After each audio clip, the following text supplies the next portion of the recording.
Mark, there was an extraordinary story that was published not too long ago about a guy named Kenny Watkins, and when his son was 6 days old, he was taken away and replaced with a wealthy foster family. Yep. You've seen an amazing amount of custody battles. Right. You've seen things that I'm sure have shocked you, but this is an extraordinary story. So if you don't mind telling us a bit about your experience with custody battles and things people can think about from that frame of mind, and also what are some of the implications of money in a custody battle that people might be concerned about they shouldn't be as concerned about? That'd be great. Sure. So, yeah, this is a really, really sad case. Made me just sick, beyond sick. But basically, Kenny Watkins or Kenneth Watkins had a child with a woman who had 8 or 9 other kids, okay? And all of these kids were either in foster care or had been adopted by others. You've got CPS workers that come out to his house 6 days after the birth.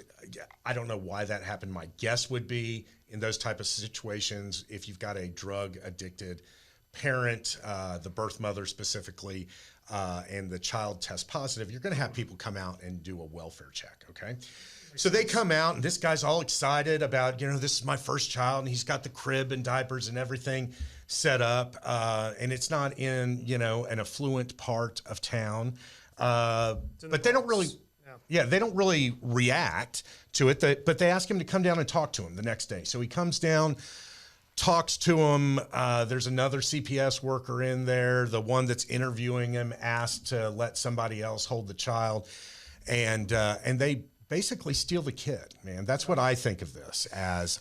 So he has to basically go through a huge fight to end up getting the child back. But at the end of the day, he gets the child back. So here are the things that I want to make sure that people understand, okay? Money is definitely very helpful in child custody matters, but being poor does not equate to being a bad parent, okay? And that is not a reason for a child to be removed from a parent. All right. It is a factor that can be considered in a child custody battle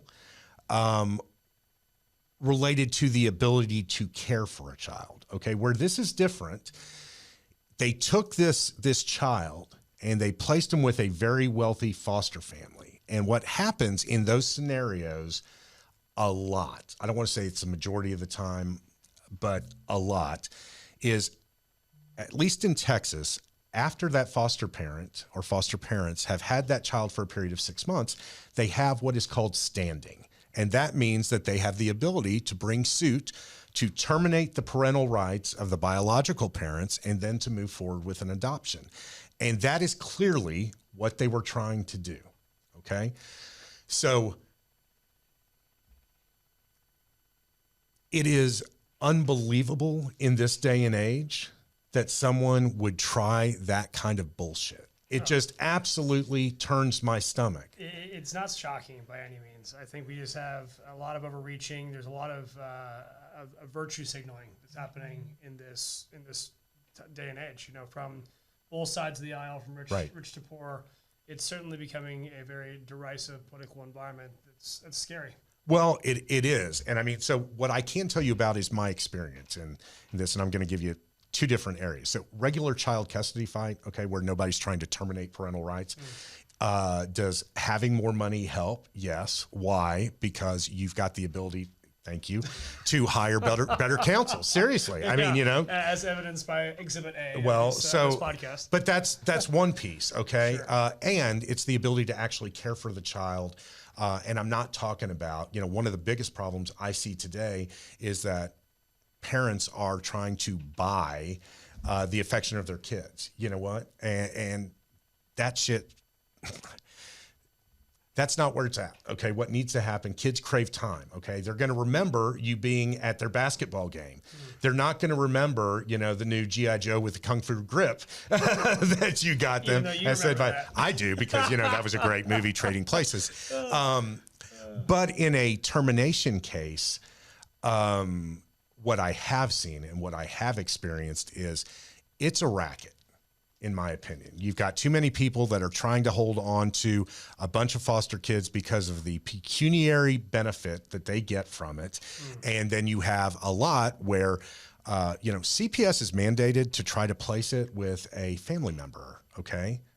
Place the child with a family member. Do I believe that they do all they should to try to vet these people properly? Well, absolutely not. That combined with their unilateral outreach and power. Yes. It's probably one of the most powerful agencies that exist within government. Absolutely. They can go into your home and just take your kid, like what happened to Kenny Watkins. Yeah, it's an uphill battle. So the point being, reach out for help. So like in Dallas, for example, you can call the Dallas Bar Association. Okay. They send out stuff for pro bono cases, which means doing them for free. So if you do not have the money to pay a lawyer, there are other avenues. Okay. We do pro bono work. Say Mark Scroggins does pro bono work. You might be so lucky. So we do some, but that's, I think, a part of giving back.